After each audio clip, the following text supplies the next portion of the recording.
굉장히 복잡합니다. 대통령실에서조차 ODA를 국가 수준의 정책 기획을 통한 통합적 관리가 쉽지 않은, 사실상 불가능한 구조입니다. 이게 이래가지고 글로벌 책임 강국답게 정말 세계 인류와 함께 대한민국이 손잡고 뭔가 이루어 나가게 수 있을 것 같습니까? 이게 바뀌어야 되지 않을까요? 네, 예, ODA 가버넌스 좀 뭐 정비할 생각을 하고 있습니다. 자료 한번 띄워보세요.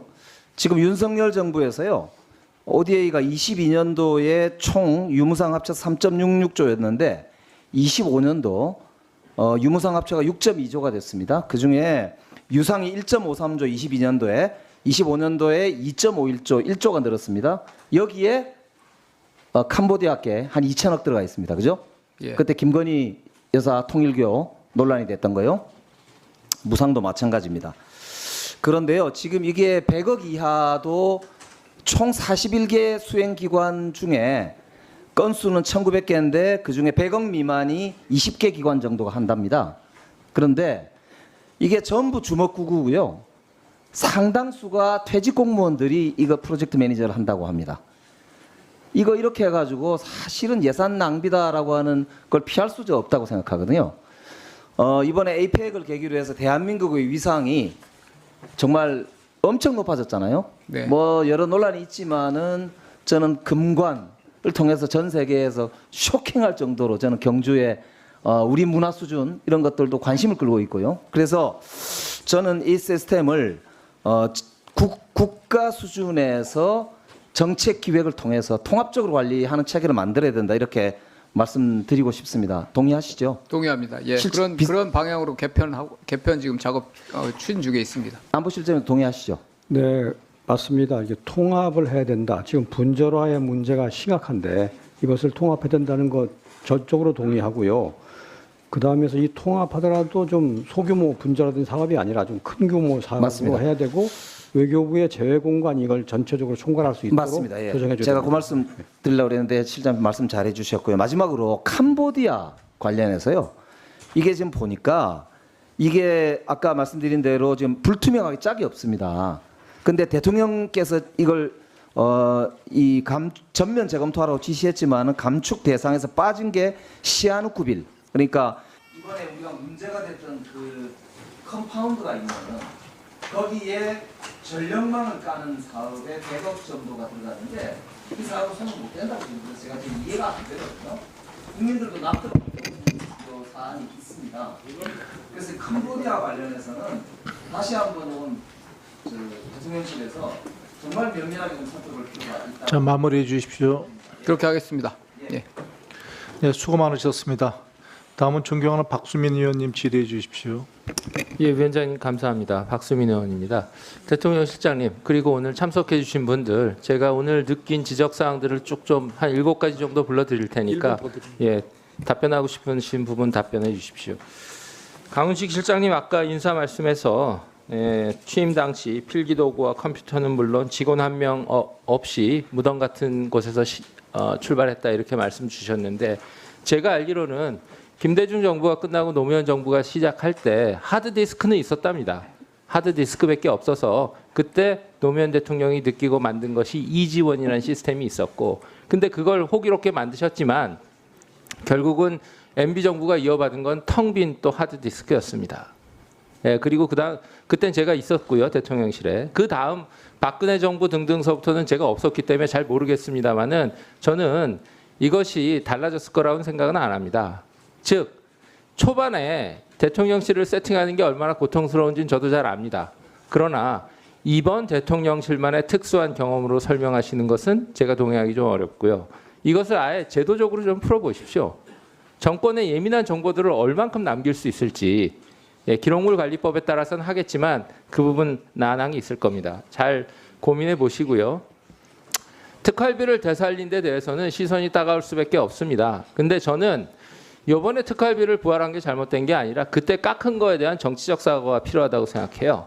대통령은 국가 원수고 행정수반이면서 국군 통수권자입니다.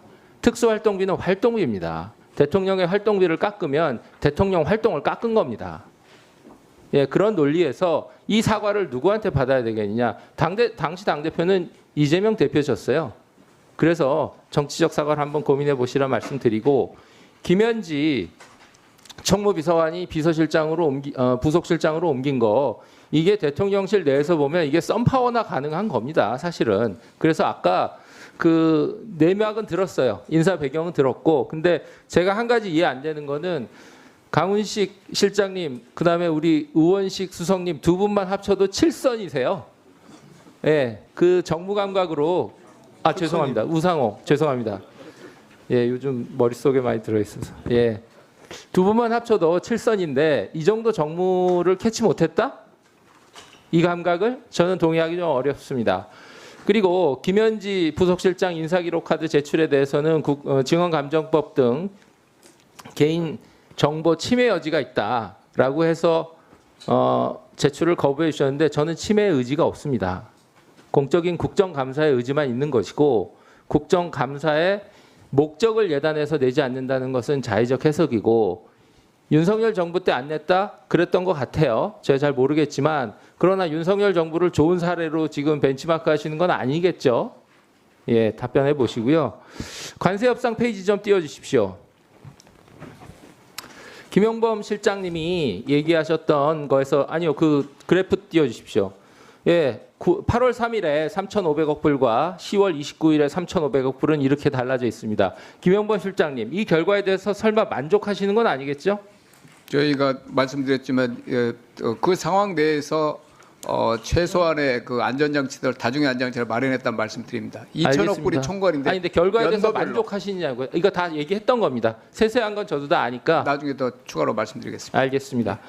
그리고 그 대통령 실장님, 비서실장님, 이진숙 위원장 체포건 언제 보고 받으셨습니까? 저는 체포된 다음에 보고받았습니다. 아니요, 그 경찰청에서 보고했다던데. 직전에 맞습니다. 보고됐는데 예. 그게 저한테 보고된 거는 제 기억으로는 4시 정도 될 텐데요. 한 15분 정도 전에 제가 마지막 보고를 들었습니다. 근데 왜 그 견제 안 했습니까? 제가 보니까 굉장히 거칠고 문제가 많은 공공연 집회기나 제가 위증도 걸려 있고 지금 행안위에서 제가 징계까지 요구하고 있는 차제고, 저는 그냥 객관적으로 보려고 그래도 6차례 해서 잡혀간 줄 알았어요.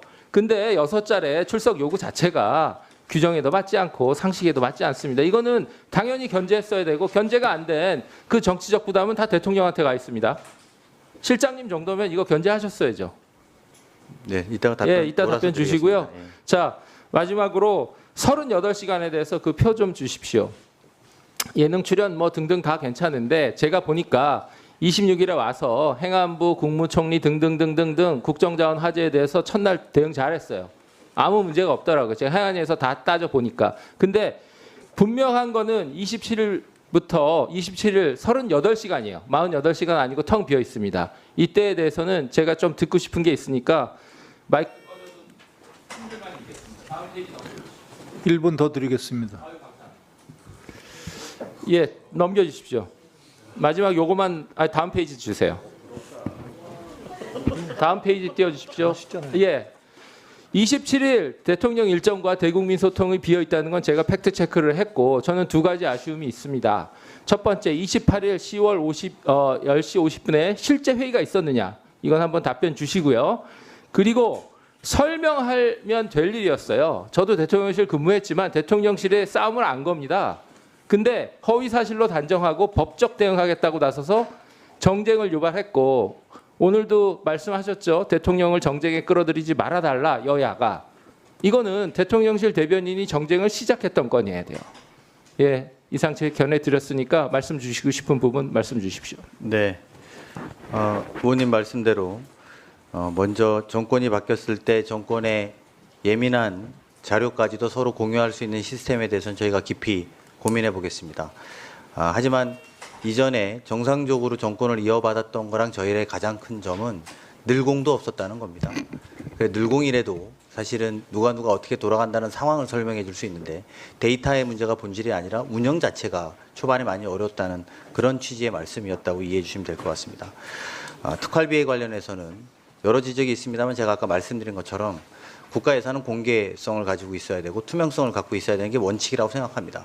하지만 특활비가 저희는 역사적으로는 뭐 역사적까지는 좀 너무 거창하다 하더라도 이전 정부에서는 해보지 않은 특활비 공개라는 시도를 하고 있습니다.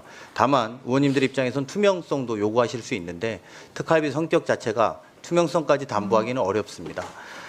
아울러 그 김현지 실장이 현 총무비서관이 부속실장으로 가는 과정에 7선이나 되는 사람들이 왜 그걸 못 막았냐 이렇게 말씀하시는데요. 대통령께서 그렇게 사적으로 뭐가 움직이는 것에 대해서 용납하지 않는 스타일입니다. 저희는 이 인사도 대통령을 잘 이해하는 사람들로 배치한 것뿐이다 이렇게 말씀드리겠습니다.